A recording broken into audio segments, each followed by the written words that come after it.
সবাই দেখতে আসছে কলেজে, ভূতা গেঞ্জিওয়াল আসছে। কিরে ভাই, আজকে সূর্য কোন দিক দিয়ে উঠছে? এই ফকিরে লেট করে কলেজে আসলো যে। কিরে প্রিমিস, তোর কি আর জামা কাপড় নাই? প্রতিদিন এক জামা কাপড় পরে আহস, তোর কি একটু লজ্জা করে না রে?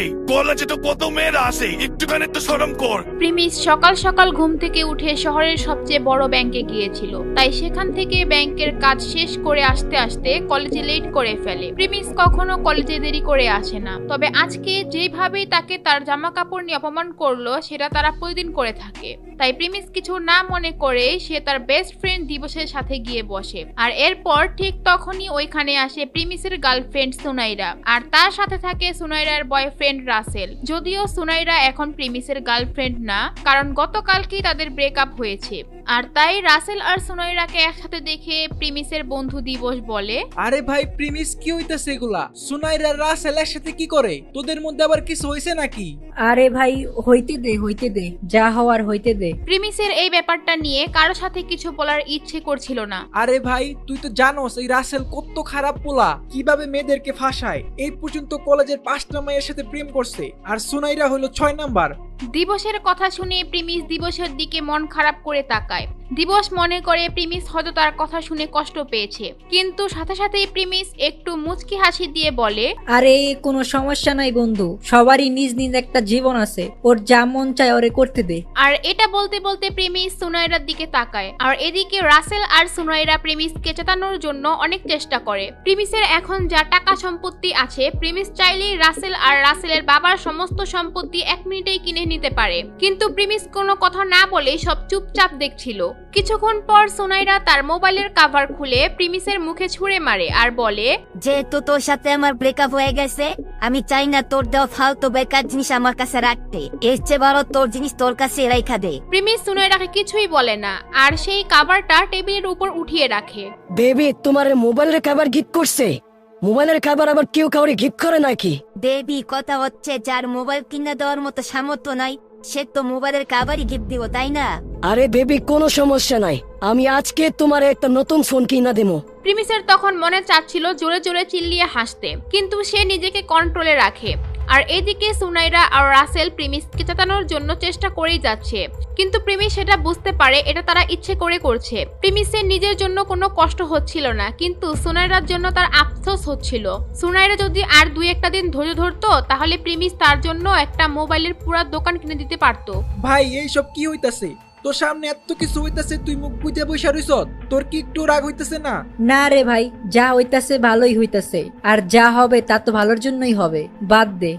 এরপর রাসেল আর সুনাইরা প্রিমিসের দিকে তাকিয়ে দেখে যে প্রিমিস বেশ হাসি খুশি আছে। তারা প্রিমিসকে জেতানোর জন্য কত চেষ্টা করলো, কিন্তু প্রিমিসের এমন ভাব ধরে বসেছিল যেন তাদের মধ্যে কোনো সম্পর্কই ছিল না। তারপর তারা প্রিমিসকে আরো জেতানোর চেষ্টা করে। তাই এইবার প্রিমিস বলে, সো গাইস, আমাদের ভিডিওটা এখনই শুরু হবে। তো এর আগে আমরা একটা বিষয় নিয়ে আলোচনা করবো, সেটা হচ্ছে আপনারা যদি আমার মতো এরকম ভিডিও এডিটিং করতে চান, আমি যেভাবে 3D অ্যানিমেশন ভিডিওগুলো বানাই, এরকম ভিডিও যদি আপনারা শিখতে চান কিভাবে করতে হয়, তাহলে আপনারা কিন্তু আমার একটা কোর্সে জয়েন করতে পারেন। আর ওই কোর্সটা আমি নিজে শিখাবো। এন্ড এটার জন্য গাইস আপনারা আমাকে মেল করতে পারেন বা আমার ইনস্টাগ্রামে মেসেজ দিবেন। তো এই এডিটিং গুলো শিখতে হলে আপনাদের অবশ্যই একটা কম্পিউটার লাগবে।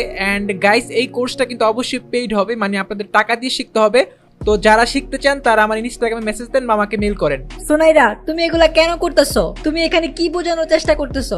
এই কথা শুনে সুনাইরার বয়ফ্রেন্ড রাসেল চেতে যায়, আর সে রেগে বলে, এই ফকিন্নির পোলা, চুপ কর।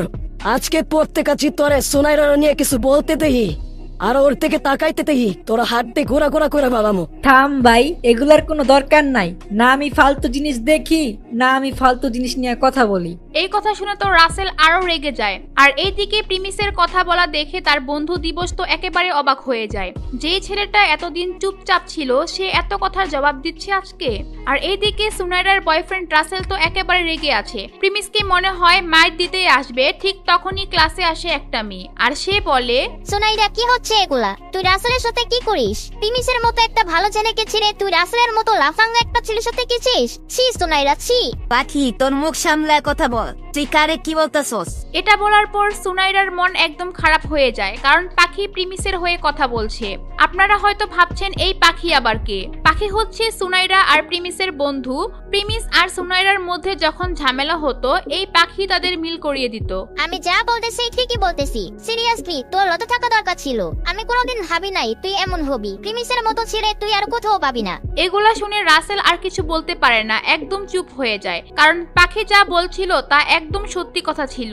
এরপর পাখি প্রিমিসের সামনে গিয়ে সুনাইরাকে বলে, তুই এত তাড়াতাড়ি সব কিভাবে ভুলে গেলি? তুই যখন অসুস্থ ছিলি তোর জন্য ও খাবার নিয়ে যাইতো, তোর কলেজের অ্যাসাইনমেন্ট করে দিত, তোর সবকিছু গিফট দেওয়ার জন্য কত কষ্ট করে টাকা জমাইতো। পাখির মুখে এই কথা শুনে সুনাইরা চুপ হয়ে যায়, আর প্রিমিস তার মাথা নিচু করে ফেলে, আর সুনাইরার কথা মনে পড়ে যায় তার। প্রিমিস সুনাইরাকে অনেক ভালোবাসতো। প্রিমিসের কাছে হয়তো তেমন টাকা ছিল না, কিন্তু সে সুনাইরাকে খুশি রাখার জন্য তার সাধ্যমতো চেষ্টা করত। একটু আগে প্রিমিসের মুখে যে কাভারটা সুনাইরা ছুঁড়ে মেরেছিল, এই কাভারটা কিনে দেওয়ার জন্য প্রিমিস ওভারটাইম কাজ করে, তারপর তাকে কিনে দিয়েছিল। প্রিমিস এগুলা ভাবতে থাকে, আর ঠিক তখনই তার মোবাইলে একটি আননোন নাম্বার থেকে কল আসে। সেই কলটি ধরার জন্য প্রিমিস ক্লাস থেকে বাইরে চলে যায়, আর সেখানে গিয়ে যখন সে কলটা রিসিভ করে, অপর পাশ থেকে একজন বলে, অনেক হয়েছে প্রিমিস বাবা, এবার তুমি বাসায় চলে আসো। এই গলার আওয়াজ শুনে প্রিমিস এক মুহূর্তের মধ্যে চিনে ফেলে তাকে। তখনই সুনাইরার কথাও তার মাথা থেকে চলে যায়, তার চোখ দিয়ে পানি এসে পড়ে লোকটির গলার আওয়াজ শুনে। আসলে কে ছিল এই লোকটি? কার ফোন এসেছিল? কেনই বা লোকটি প্রিমিসের জন্য অপেক্ষা করে বসে আছে?